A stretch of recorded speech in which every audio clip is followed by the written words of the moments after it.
ক্লাসে ছিলাম। তো এখন আমাদের কোচিং শুরু হয় নাই। যারা হচ্ছে এমটিতে খারাপ রেজাল্ট করছে তাদেরকে মিস সাজেশন দিতেছিল যে এগুলো পড়ো। হঠাৎ করে একটা অনেক জোর বিকট শব্দ হয়েছে, মিস সবাই কান ধরে ফেলছে। মিস অনেক তাড়াতাড়ি করে কান ধরছে। পরে এবার মিস বলে যে কী হয়েছে, আমি তো ভাবছি যে আকাশ থেকে মনে হয় শিলা বা এরকম কিছু পড়ছে। পরে আমরা যখন বেরোইছি দেখি যে যেখান দিয়ে আমরা সিঁড়ি দিয়ে ক্লাসে উঠি সেই সিঁড়ির জায়গাটা পুরোটা পুড়ে গেছে। আর সিঁড়ির ওই পাশে কিছু 7-8-এর ছেলেরা পড়তো, ওদের ইয়েটা পুরো পুড়ে গেছে, সিঁড়ির সাইড পুরো পড়ে গেছে। ওখানে অনেকে মানে গড়াগড়ি করতেছে। 7-8-এর ছেলেরা তো ভয় দৌড় দিতে গেছিলো।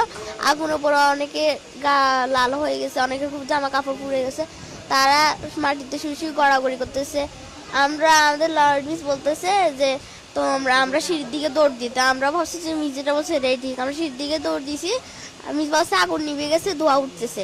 আমরা ওখানে গেছি, গ্যাস সরে দিছিল। পরে মিসে একজনের গায়ে পড়ে গেছে, আবার একটা 8-এর ভাই আমার গায়ের উপর পড়ে গেছে। পরে আমার একটা বান্ধবী আমার গায়ের উপর পড়ে গেছে।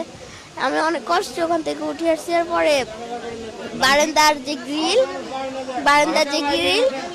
কিছু ফায়ার সার্ভিসের লোক আসছে, তারপর কিছু আর্মি লোক আসছে, এসে ওরা গ্রিল ভাঙার পর আমাদের ওখানে ট্রান্সপোর্টের যে গাড়ি রাখা হয় ওখানে একটা গেট আছে, গেট ভাঙে গেট হচ্ছে জানলার সাথে দিয়ে লাগাই দিয়েছে যাতে সিঁড়ির মতো করে যাওয়া যায়। পরে 7-8 জন মিলে নামাইছে।